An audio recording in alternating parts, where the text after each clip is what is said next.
Bonjour mes amis, bienvenue sur ce cours de mathématiques. السلام عليكم، مرحبا بكم في هذا الدرس الاول في ماده الرياضيات للسنه الاولى اعدادي مسار دوالي. اذا ان شاء الله غنحاولوا في هذه الحصه نديروا الشرح بالدارجه باش تفهموا وبالفرنسي باش تعودوا عليها، لانكم مطالبين باش تقراو بها طيله مساركم الدراسي ان شاء الله.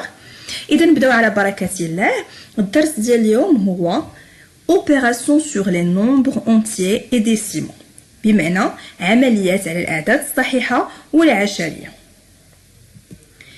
إذن أول حاجة عندنا introduction اللي هي مقدمة.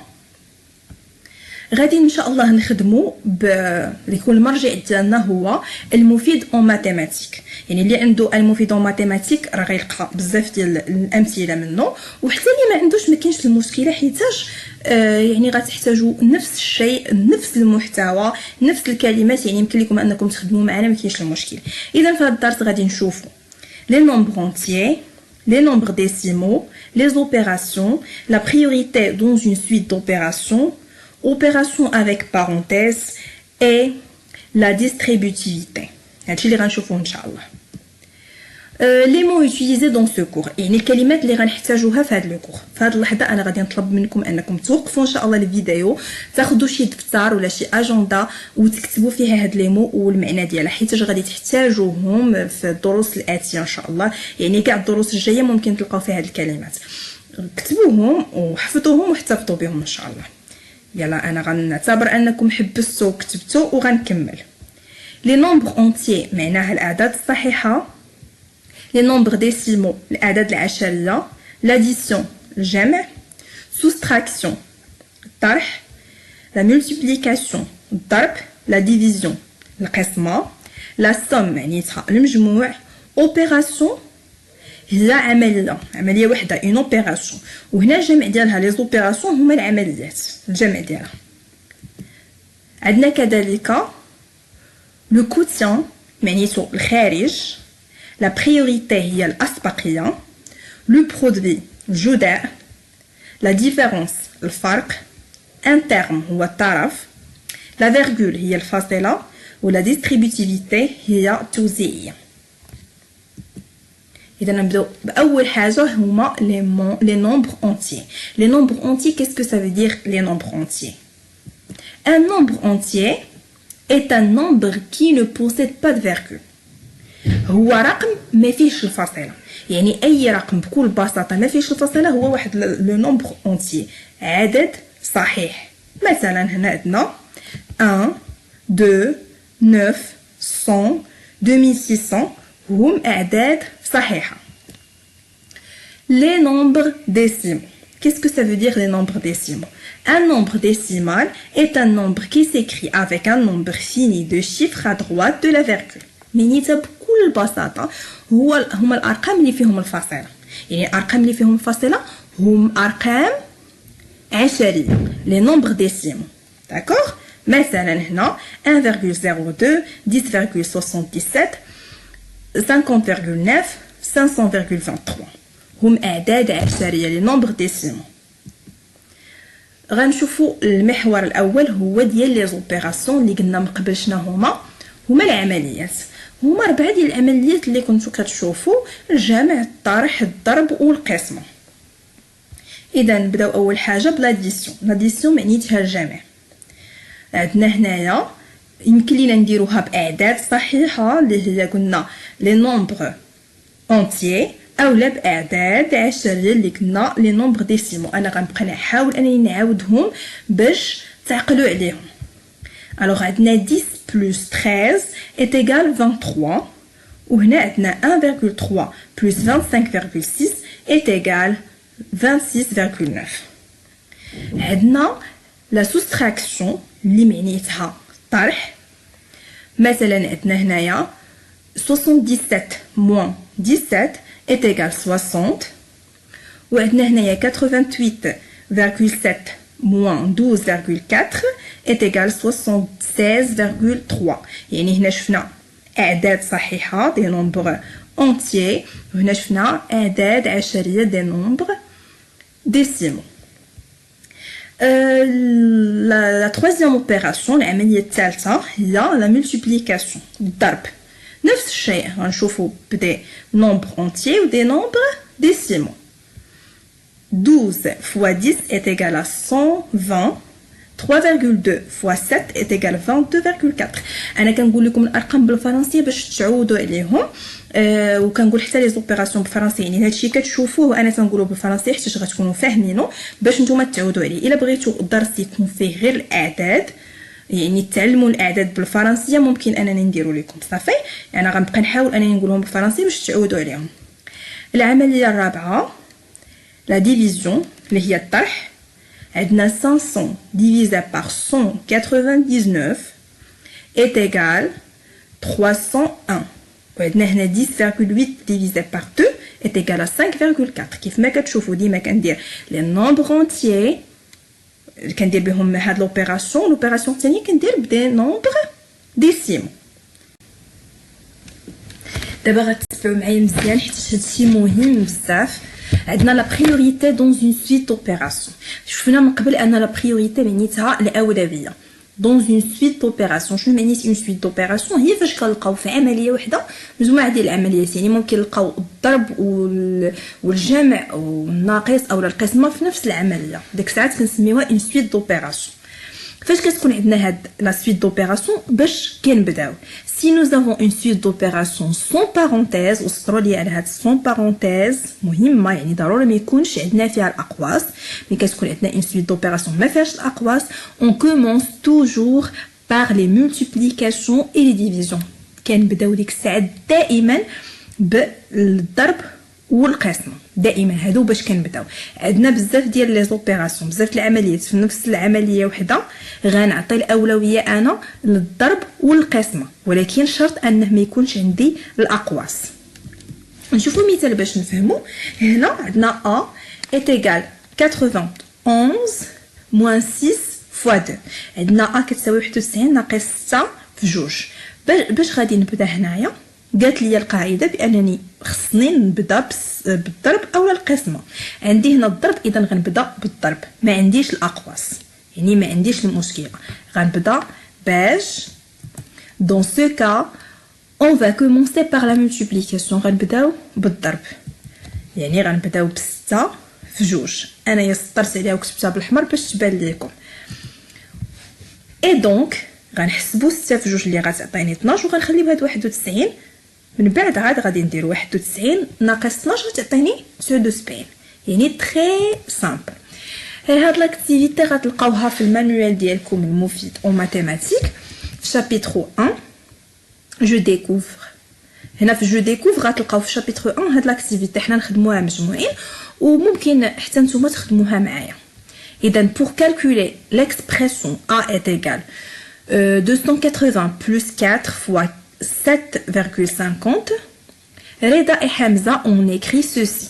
يعني باش يخدموا هاد لوبيراسيون اللي هي a كتساوي 280 زائد 4 في 7.5. هاد جوج تلاميذ رضا وحمزه كل واحد فيهم شنو كتب. شنو كتب رضا وشنو كتب حمزه. انا كنطلب منكم في هاد اللحظه انكم تحبسوا الفيديو وتخدموا نتوما الخدمه ديالكم باش نشوفوا نقارنوا خدمتكم وخدمه ديال هاد جوج تلاميذ صافي. اذا غنشوفوا كل واحد فيهم شنو خدم. الا لاحظتوا كل واحد فيهم خرج ليه ريزولطا مختلف كل واحد والخارج ديالو. يلا نجاوبوا على هاد الاسئله باش نشوفوا شنو داروا بجوج. Quelle opération Reda a-t-il effectué en premier?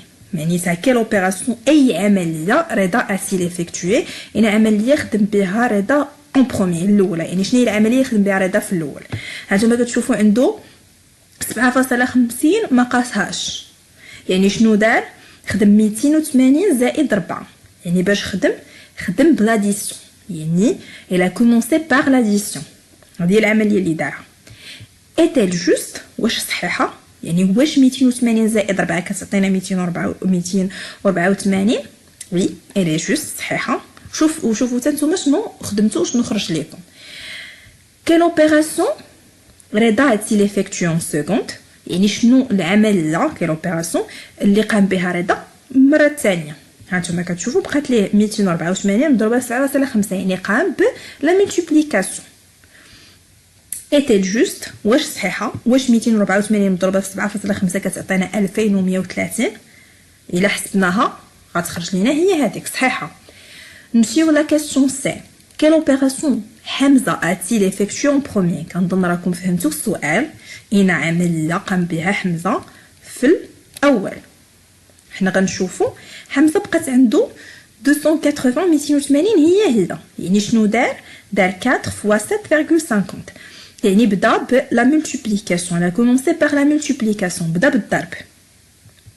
ايتيل جوست واش صحيحه؟ واش 4 في 7.5 كتساوي 30؟ صحيحه وي elle est juste.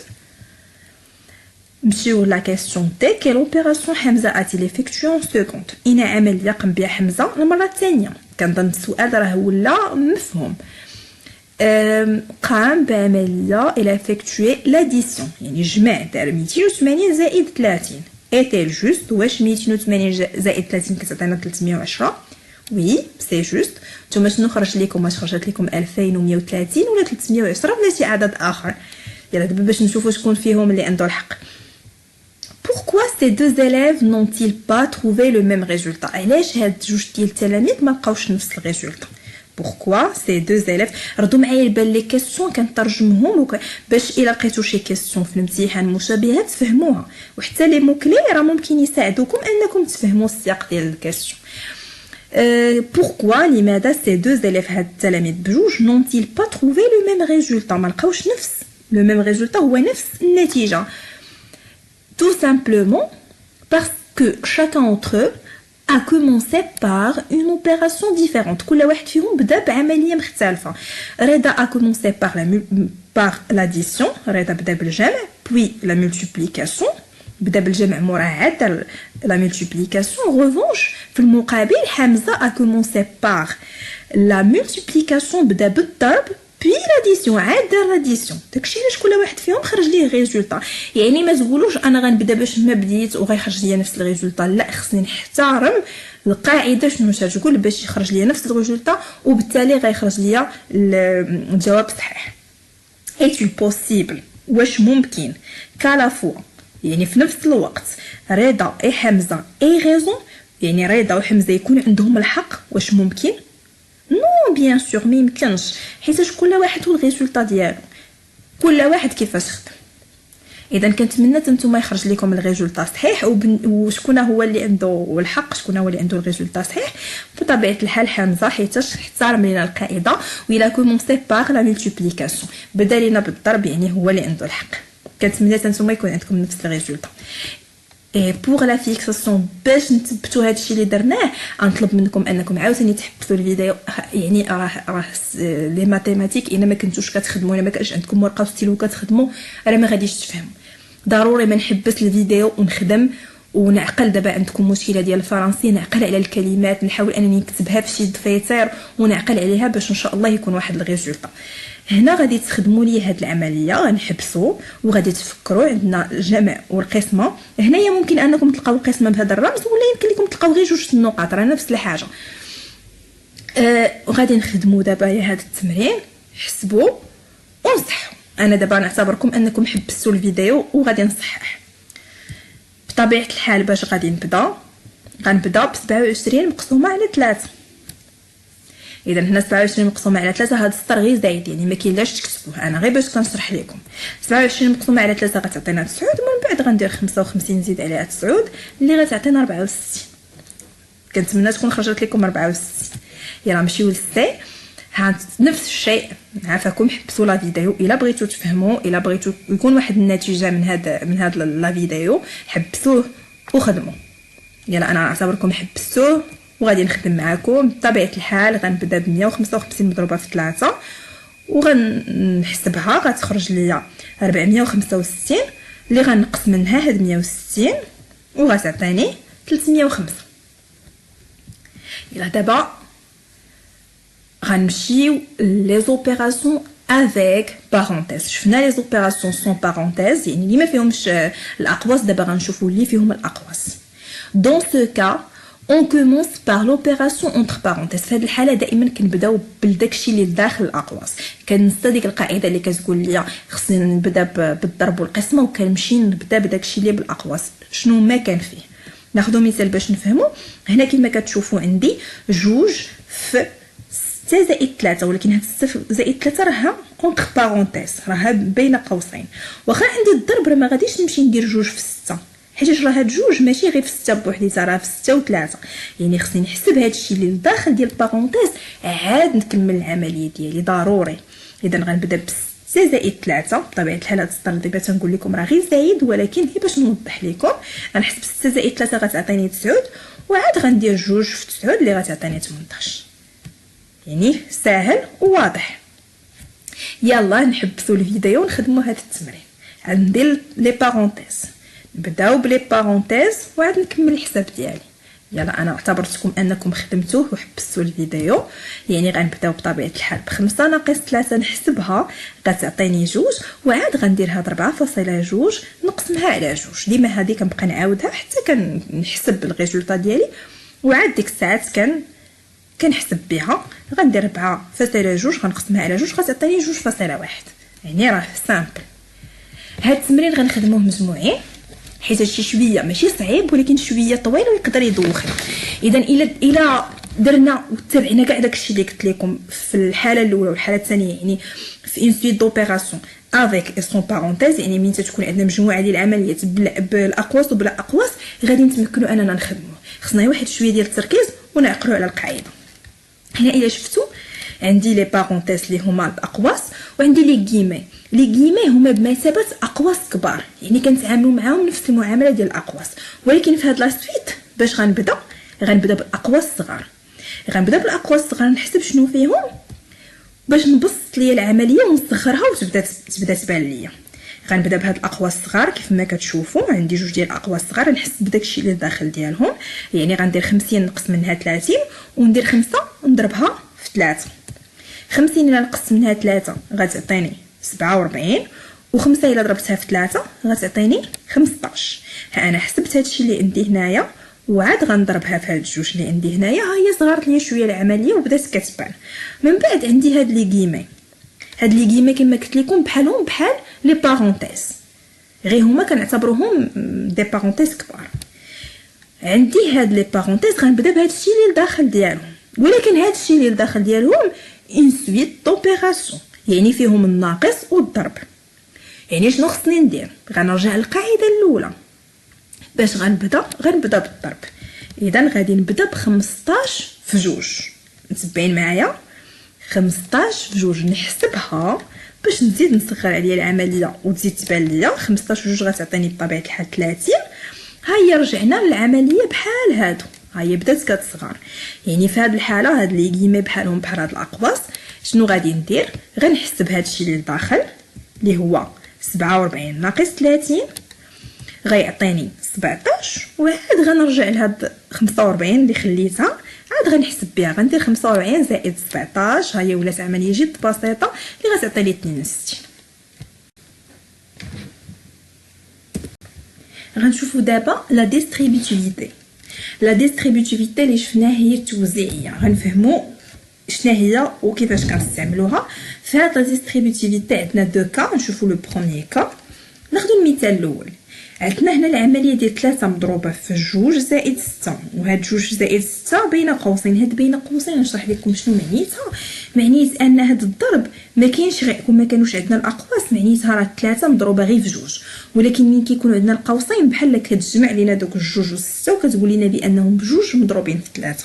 حنا تعلمنا اننا نجمعوا 2 و6 وعاد داكشي اللي خرج لينا كنضربوه في 3.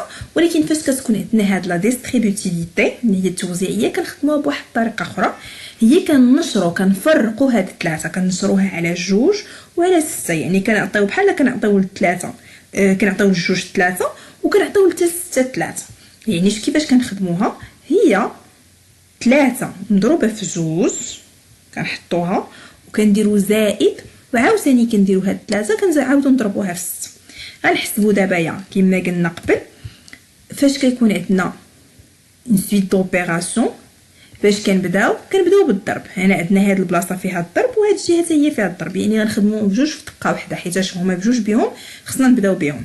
يعني غنضرب 3 في 2 غتعطيني 6، وندير الزائد وغنضرب عاوتاني 3 في 6 غتعطيني 18. من بعد غنجمعهم 6 زائد 18 كتعطينا 24. الا يمكن لينا نخدموها بالطريقه الاخرى غتعطيني نفس الريزولطا. ناخذ واحد المثال اخر. هنا عندنا 2 زائد 6 مضروبه في 3 راه نفس الشيء، واخا بدلناه نفس الشيء غير بدلنا ليها البلاصه ديالها. غنديرو عاوتاني نفس الشيء، غنضربو 2 في 3 وممكن حتى ندير 3 في 2 مكاينش المشكل حيتاش الضرب تبادلي. عاوتاني غندير 2 نعطيها ل 6 نضربها في 6 اللي غتعطيني عاوتاني 6 زائد 18. نتوما كتشوفوا نفس الريزولطا، سواء قلت 3 في 2 سواء قلت 2 في 3 حيتاش الضرب تبادلي، زائد 18 اللي غتعطيني 24. دابا نمشيو للكا الثاني. الكا الثاني فاش كيكون عندي الناقص، ولكن خص واحد الشرط، هو انه ا يكون كبر من ب. شكون هو ا؟ هو هذا العدد الاول اللي كيكون في القوس، خصو يكون كبر من ب اللي هو العدد الثاني اللي في القوس. يعني هاد مثلا هنا عندنا 9 ناقص 4، في هذه الحاله عندي 9 كبر من 4، يعني تحقق لي الشرط. غادي نخدم شنو غادي ندير؟ نفس الحاجه، ولكن ردوا البال هنا عندنا الناقص غنحطو الناقص، يعني غادي ندير 5 نضربها في 9 وغنحط الناقص اللي عندي، عاوتاني غندير 5 نضربها في 4 وغادي نحسب. غادي ندير 5 في 9 غتعطيني 45 وندير عاوتاني الناقص وندير 5 في 4 غتعطيني 20. عاد نحسبها، غادي نحسب 45 ناقص 20 تعطيني 25. نفس الشيء هنايا يمكن لي انني نقلبها، يعني نجيب الخمسه لهنايا. ها انا قلبتها هنايا باش تبان لكم، ولكن ممكن انكم تخدموها بحال الاولى ما كاينش المشكل. يعني درت 5 ضربتها في 9 غندير الناقص عاوتاني نضرب 5 في 4 وغادي تخرج لي نفس الريزولطا 45 ناقص 20 اللي غتعطيني 25. حيت الضرب تبادلي، يعني سواء خدمتها هكا سواء خدمتها هكا سواء تعطات لي بهذا الشكل ولا بهذا الشكل راه نفس الحاجه، حيت الضرب تبادلي. اذا هنا غنديروا واحد ليكزارسيس. هنايا غنخدموا فاش كيقول لك في ليكزارسيس اون ايتويزون لا ديستريبيتيفيتي دو لا ملتيبليكاسيون، معنيتها شرطوا عليا قالوا لي خصني ضروري نخدم بهاد لا ميثود اللي عاد شفناها، يعني خصني نوزع خصني نشر.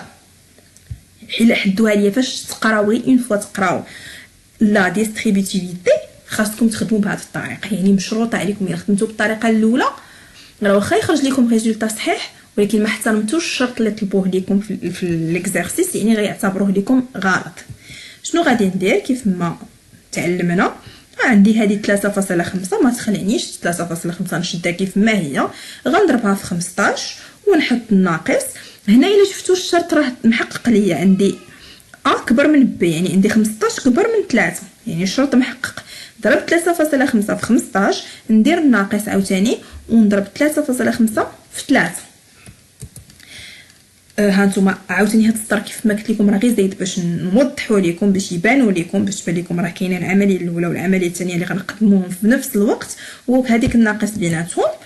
هنايا 3.5 مضروبه في 15 تعطيني 52.5 ناقص 3.5 مضروبه في 3 اللي كتعطيني 10.5 وغنحسب 52.5 ناقص 10.5 غتعطيني 42.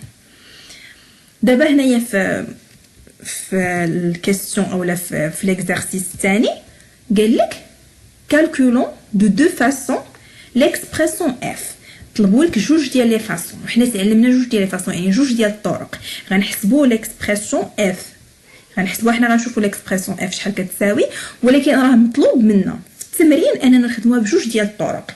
يعني ماشي بحال هنا حددوا لنا الطريقه وهنايا طلبوا لنا جوج ديال الطرق، ولكن الا ما حددوش لينا قال لك غير حسب تخدم باش ما بغيتي ما كاينش المشكل. هنا خص ضروري ندير الميثود الاولانيه والميثود الثانيه. حنا غادي نشوفوا نديروا لا ميثود الاولانيه اللي شفناها هي شنو؟ هي لا ديستريبيتيفيتي. يعني عندي هنايا 10.5 زائد 6 مضروبه في 88. شنو غندير؟ هاد 88 راها مضروبه في 10.5 ونضربها حتى في 6. يعني غنشد 10.5 نضربها في 88 ندير بيناتهم الزائد علامه الزائد، وعاوتاني غادي نشد هاد 88 غنضربها في 6 وغادي نحسب. غنضرب 10.5 في 88 غتعطيني 924 وغنحسب 6 في 88 غتعطيني 528 ونجمعهم غتعطيني 1452. هذه لا ميثود الاولى. دابا لا ميثود الثانيه هي اللي تعلمنا في الاول، يعني نحسبوا ما بداخل الاقواس في الاول وعاد نكملوا العمليه ديالنا. ما بداخل الاقواس عندنا هو 10.5 زائد 6 غنحسبوه ونخليوه في جانب هذا 88 غتعطينا 16.5 عاد غنضربها في 88 اللي غتعطيني بطبيعه الحال 1452. غير هي واحد الحاجه، الا قالوا لك حسب بدو فاسون نفس العمليه راه ضروري يخرج لك نفس الريزولطا. الا خرج لك نفس الريزولطا عرف راسك راه غلطتي في شي حاجه، حيت راه غير لي ميثود اللي كيتبدلوا ولكن نفس النتيجه خصاتكم صافي. دابا هنايا عندنا كونفونسيون ديكريتور. هنا شنو قال لك؟ غير غنوضح لكم واحد النقطه. قال لك اون بو سوبريمي لو سيني دو مولتيبليكاسيون. يمكن لينا نحيدوا هذيك العلامه ديال الضرب. علامه الضرب هي هذه كنتو كتشوفوها في، يمكن لي نحيدها. وقتاش؟ اونتر دو لتر، من تيكونوا عندنا جوج ديال الحروف. مثلا هنا ك فوا ا يمكن لي نكتبها ك ا.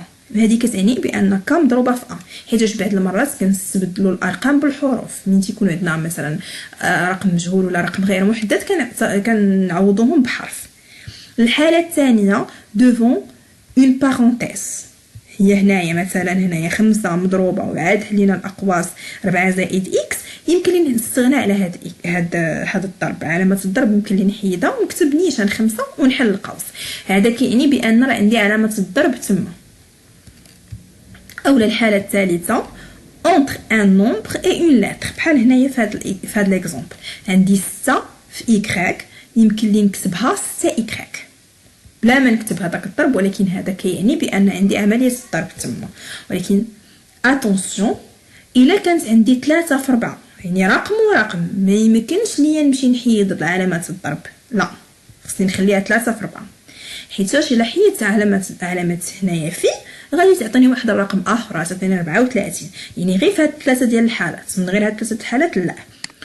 وكذلك عندنا مثلا هنايا 1 في اكس كيمكن لي نكتبها غير اكس، ومن الاحسن نكتبها غير اكس حيت اي عدد ضربناه في واحد كيعطينا داك العدد. مثلا 1 في 2 راه 2، 1 في 10 راه 10. يعني بلا ما نكتب 1 اكس، 1 في اكس غنكتب غير اكس. عندنا ان طرافاي ا فير. remplissez le tableau suivant. انا عمرو هذا لو تابلو انا غنشرح لكم وغنخدم معكم لا بروميير ليني وانتم غتخدموا هذا الشيء اللي بقى. بالنسبه لا كوريكسيون التصحيح غتلقاوه في الباج ديالنا ديال الفيسبوك، غتلقاو لو لين في لا ديسكريبسيون، غتلقاو الرابط ديال لا باج ديالنا في صندوق الوصف. اذا انا نشرح لكم ونفهمكم السطر الاول وانتم غتخدموا داك الشيء اللي بقى. هنا عندنا ا هي 5 اولا 18 على حسب كل ليني كتبدل. وعندنا هنا بي هي 2 اولا 8 على حسب شنو غادي نخدموا. عندنا س هي هاد الارقام. وهنا عندنا العمليات غنخدموا بهاد الارقام اللي عندنا. مثلا هنا عندنا في العمليه الاولى ا ناقص بي، خصنا نحسب ا ناقص بي. في هاد الحاله الاولى شنو عندنا؟ ا شحال كتساوي؟ ا كتساوي 5 وبي كتساوي 2. غنشد ا غنعوضها ب5 وبي نعوضها ب2، يعني غتعطيني 5 ناقص 2 اللي كتساوي 3. فهاد السطر راه غتبدل، غتولي هي 18 وبي غتولي هي 8. صافي هنا عندي 5 ناقص 2 كتساوي 3. فهنا في هاد العمليه شنو طالبين ليا؟ طالبين ليا صفر ا ناقص بي. الا لاحظتوا هاد ا ناقص بي راه ديجا حسبتها. فشنو غادي ندير؟ غناخذ غير هاد سي غنعوضها بهاد 7 اللي عندي، وهاد ا ناقص بي ما غنعاودش نكتب، غناخذ غير الريزولطا ديالها اللي هي 3. يعني غتعطيني 7 في 3 غتعطيني 21.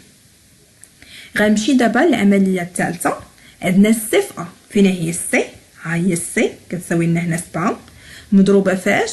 في ا اللي كتساوي لنا 5. يعني 7 مضروبه في 5. السي في ا هي 7 في 5 غتعطيني 35. وهنا عندي السي في بي، ها هي السي فوا بي، سي كتساوي لنا 7 و بي كتساوي لنا 2. يعني غنشد هنايا 7 فوا 2، غنعوض سي بالرقم ديالها و بي بالرقم ديالها. 7 في 2 غتعطينا 14. مزيان. هنايا عندنا سي في ا ناقص سي في بي. راه الا لاحظتوا عندنا سي في ا محسوبه و سي في بي حتى هي محسوبه، و يسوفي اننا ناخذ الريزولطا ديال هذه. ها هي سي فوا ا شحال كتساوي لنا 35. وشنو غنقصوا منها؟ غنقصوا منها سي في بي اللي هي 14. يعني 35 ناقص 14 غادي تعطينا 21. اذا هادشي هو الدرس ديالنا. بالنسبه للفيديو الجاي ان شاء الله غادي نشوفوا تصحيح تمارين الصفحه 16 و 17 في طبيعه الحال المانويال ديالكم المفيد اون ماتيماتيك. صافي. اذا سي تو، او ريفوار.